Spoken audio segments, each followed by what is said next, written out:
राधे राधे दोस्तों, आप सभी को पुत्रदा एकादशी की हार्दिक शुभकामनाएं। तो आइए सुनते हैं पुत्रदा एकादशी की कथा।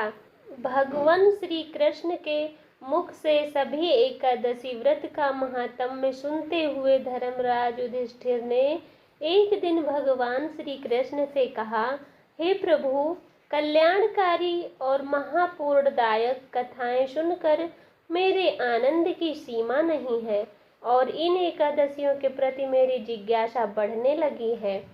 हे मधुसूदन, अब आप मुझे श्रवण मास के शुक्ल पक्ष की एकादशी की कथा सुनाने की कृपा कीजिए। इस एकादशी का क्या नाम है, इसके व्रत का क्या विधान है और इसमें किस देवता का पूजन किया जाता है? इस दिन व्रत रखने से किन फलों की प्राप्ति होती है? कृपया करके इन सभी का विस्तार पूर्वक वर्णन कीजिए।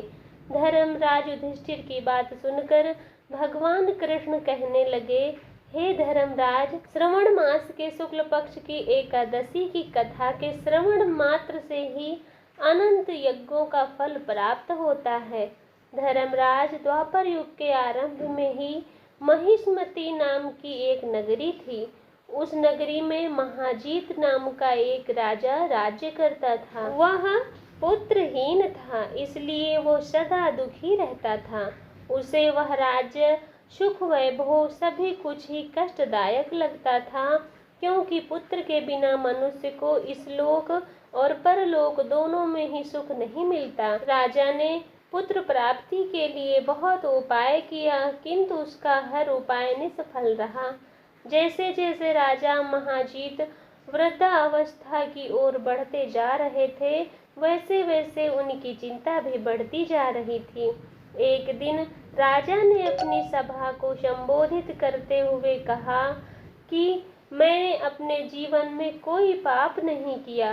मैंने कभी अपनी प्रजा से अन्य पूर्वक धन एकत्रित नहीं किया, न ही मैंने कभी अपनी प्रजा को कष्ट दिया, न कभी देवता और ब्राह्मण का निरादर किया। मैं तो सदा अपनी प्रजा का अपने पुत्रवत पालन किया करता हूँ। कभी किसी से ईर्ष्या भाव नहीं रखा, सभी को एक समान ही समझा। मेरे राज्य में तो कानून भी ऐसा नहीं है जो प्रजा में अनावश्यक रूप से डर उत्पन्न करे। इस प्रकार धर्म युक्त राज्य करने पर भी इस समय अनंत कष्ट भोग रहा हूँ।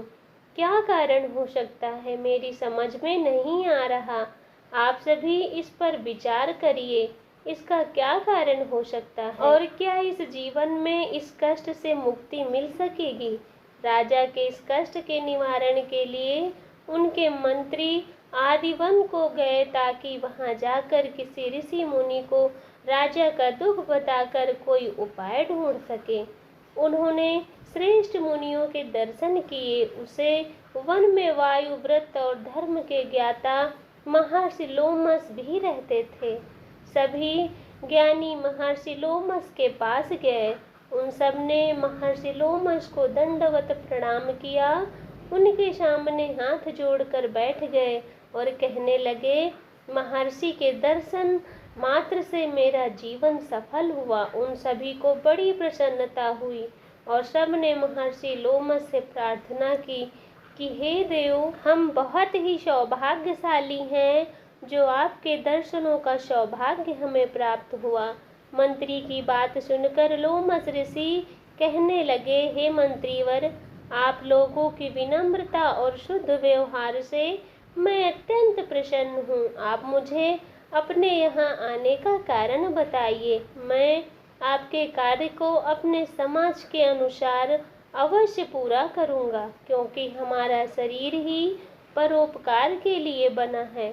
लोमस ऋषि के ऐसे मधुर वचन को सुनकर, ऐसी बातें सुनकर उनका मंत्री कहने लगा कि हे महर्षि, महिष्मती नाम की नगरी हमारे महाराज महाजीत बड़े ही धर्मात्मा हैं और प्रजा पालक हैं। वह प्रजा का पुत्रवत प्रेम करते हैं तथा धर्मानुसार पालन करते हैं।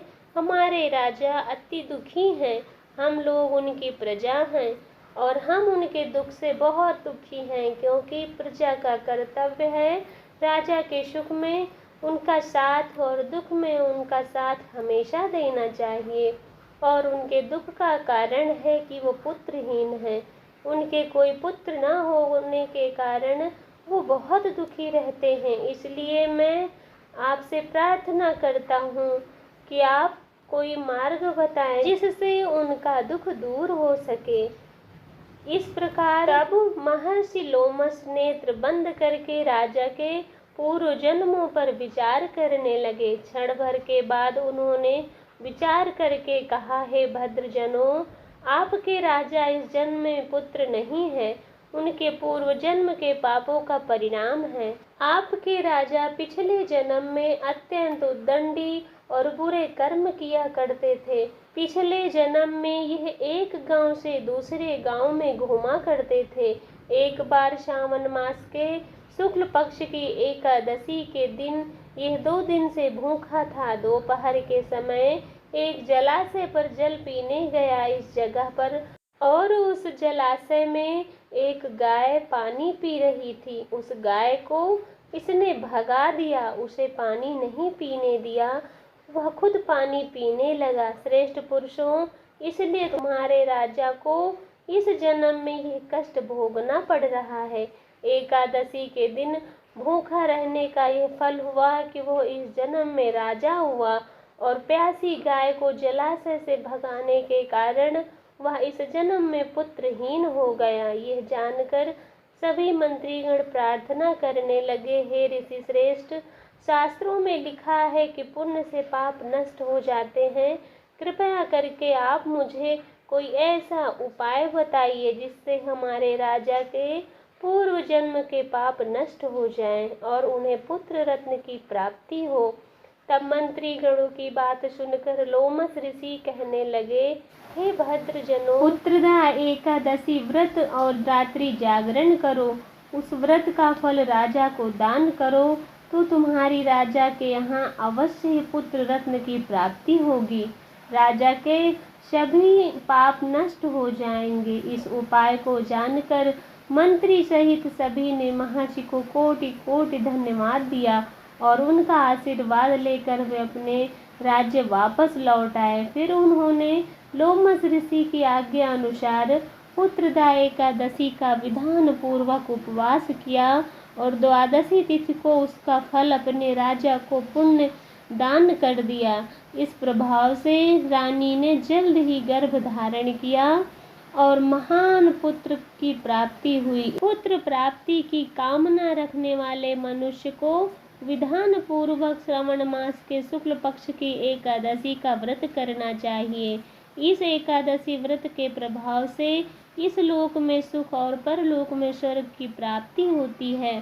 जाने अनजाने में किए गए अगले और पिछले सभी पापों का नाश होता है। इस कथा का सार ये है कि पाप कर्म करते समय मनुष्य यह नहीं सोचता कि वो क्या कर रहा है, परंतु शास्त्रों में विदित है कि मनुष्य का छोटे से छोटा पाप उसे भयंकर दुख भोगने पर विवश कर सकता है।